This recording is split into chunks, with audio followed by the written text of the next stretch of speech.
September 22nd, Wednesday, edition of the Carolina Weather Video. We have a major pattern shift on the way over the course of the next 5 to 6 days. Also, maybe some tropical implications for the United States down the road as well. A lot to talk about. Today's video. Let's get right into it.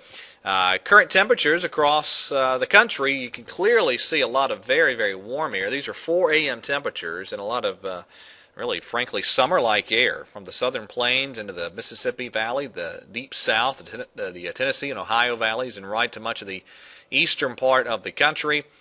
Today, the day summer officially winds down, and it's going to feel like it. In fact, a lot of folks across the Carolinas are going to be hotter tomorrow as fall begins than what we were for the past week or so. It's going to be highs well up in the even mid-90s in many spots as we do get into the day tomorrow. Now let's discuss the upper air chart today. Sort of a broad ridge across the southeastern U.S., but changes coming. Look what happens by Sunday.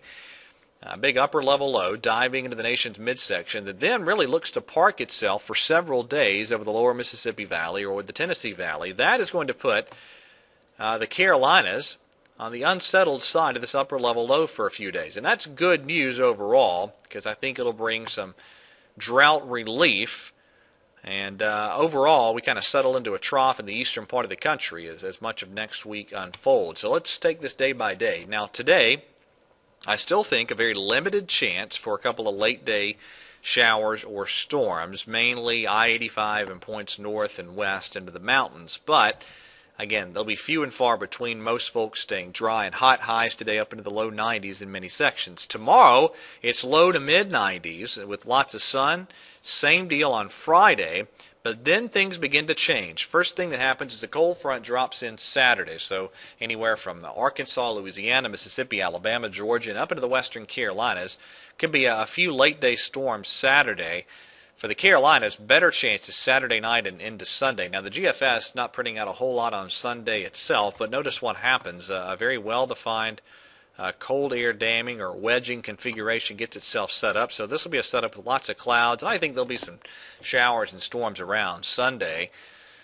And as we get into Monday, more of the same. A lot of cloud cover, the wedging still in place, so probably on Sunday and Monday a lot of upper 70s and lower 80s for highs across the North Carolina Piedmont, the chance of showers and storms, and with that upper level low slowly crawling eastward as it's situated off to our west, it looks like we'll stay pretty unsettled with a good chance Tuesday and Wednesday of seeing shower and thunderstorm activity, and especially by Tuesday and Wednesday could be some drought-relieving kind of rains. Maybe some severe weather as well. That'd be the downside, but we could certainly use the rain, and at the moment it looks like we could see some good rains out of this slow-moving upper air low, and along with the rains, cooler temperatures. I think everybody is ready for that.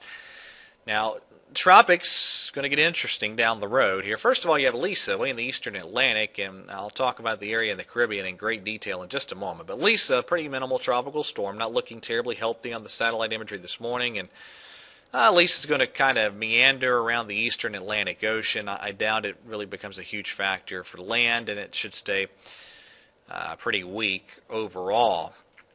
There's the official National Hurricane Center forecast track, a general west-northwest track with Lisa staying a relatively weak tropical system. All right, into the Caribbean Sea. Now, this does not look terribly impressive this morning. What you generally have is just some disorganized showers and storms down here in the Caribbean Sea. But essentially, every single computer model develops this into a pretty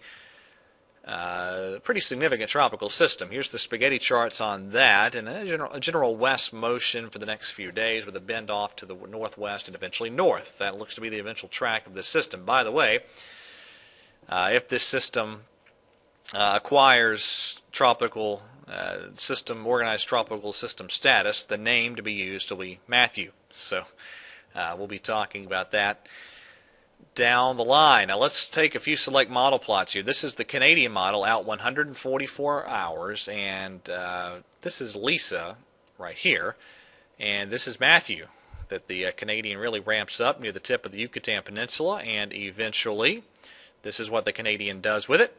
Brings it toward the North Gulf Coast out on September 30th or October 1st. All right, so that's the Canadian. Let's go to the GFS. Out 168 hours, so this is out toward around Tuesday or so of next week. Same general idea. There's Matthew near the Yucatan Peninsula, and the GFS eventually brings this up near or across Florida and then right up to the Carolina coast October 2nd. So this will be a factor. And just a couple other models here very quickly. Let's see. I didn't really need to show you that. Let's go to the no gaps here. No gaps out 144 hours. Also Matthew near the tip of the Yucatan Peninsula. So I think the system that's in, or the disorganized area that's in the Caribbean Sea eventually organizes and eventually becomes a classified tropical system with the name being Matthew, and odds are this winds up having some U.S. implications by early October. Maybe the last couple of days of September. If not then October 1st or 2nd. Now that's still way out there. The system is even yet to develop, but pretty good chance that this winds up being a factor down the road. So we'll be tracking that system with you over the next 7 to 10 days. All right, that is it for today's edition of the video. Thank you so much for watching. Have a wonderful day, and God bless.